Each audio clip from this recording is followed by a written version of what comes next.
We need to talk about scientific notation. And scientific notation is a way to express very large or very small numbers as something shorter and easier. You just make it a number times some power of 10.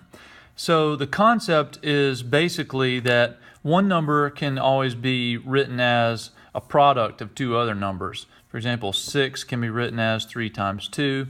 210 could be written as 21 times 10. Or 2000 could be written as 2 times 1,000.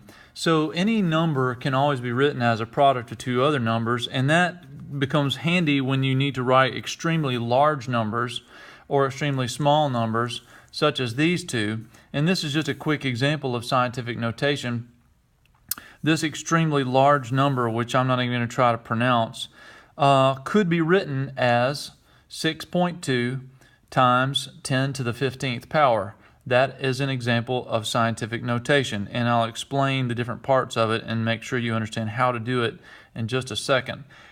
Here's a very small number, which I also will not try to pronounce what that number is, but this number could be written as 5.340 times 10 to the negative 10th power. And these two are examples of scientific notation. This is not an example of scientific notation, and neither are these. These two numbers represent multiplied factors that are equal to these other two large and small numbers that we have over here. And that's why scientific notation is helpful, because it lets you shorten up very large or very small numbers, and it also helps you to eliminate unnecessary zeros that are not significant. So we've talked about significant figures already, so we'll just move on. Scientific notation parts are important to understand. And so first, there's always going to be just one digit in front of the decimal when you have proper scientific notation. All the other digits that are significant, and we only use significant figures, all the other significant digits are going to come after the decimal. And you'll notice in the example from before, there's only one number in front of the decimal, and all the other numbers that are significant come after the decimal. And you should be asking yourself, what about that 0 right there? Hopefully you remember your 0 rules from the significant figures lesson. Only significant figures are shown, and the power of 10 times the significant figures gets you back to your original number. So here, if I multiply 6.2 times 10 to the 15th power, that will get me back to my original number. It's like multiplying 6.2 times 10 times 10 times 10 times 10 times 10 15 times. Or if you take 5.340 times 10 to the negative 10th power, it's like dividing this number by 10, by 10, by 10, by 10, by 10, by 10, 10 times. So times 10 to the negative power is like dividing by 10. Times 10 to the positive power is like multiplying times 10. So let's try these two examples real quick, and I'll show you how to do this. 234,200. The first thing we need to ask ourselves is, what are the significant figures here? Are these two zeros significant? The answer is no. So the only significant figures here are these four. So when we write our significant figures out in scientific notation, we're going to write 2.342. Now, that's the first part of my scientific notation. One digit in front of the decimal, all the other digits that are significant after the decimal. Now I need a times 10 that will get me back my original number. So what times 10 amount could I multiply times this 2.342 to get me back to my original number?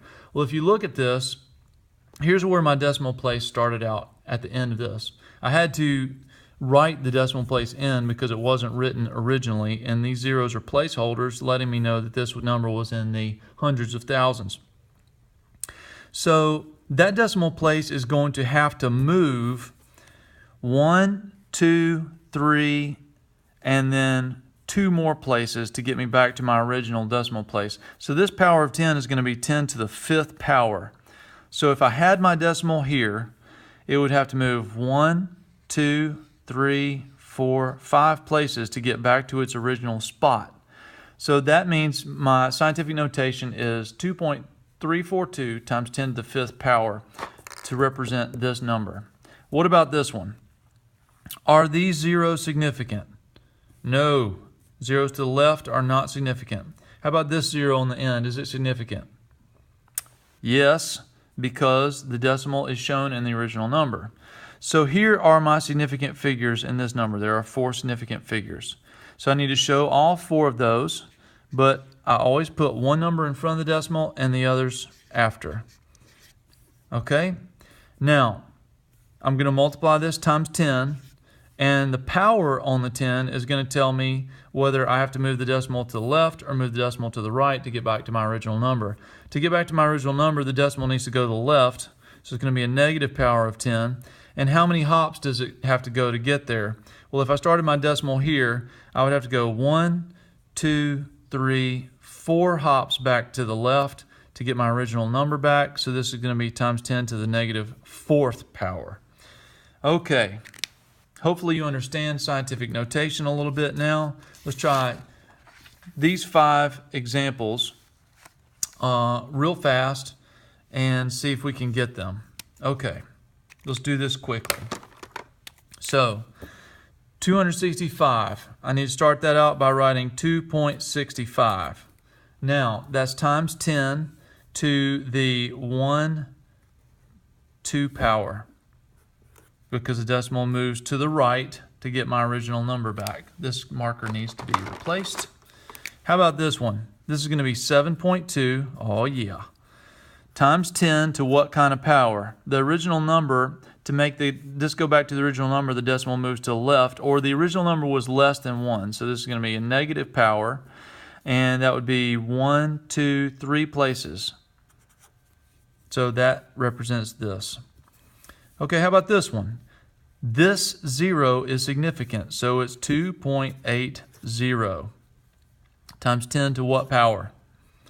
To get the original number back, I'd have to go 1, 2, 3, 4, 5 places. So it's negative 5 because the decimal has to move to the left to get the original number back. How about this one? Are these 2 zeros significant, and is that 0 significant?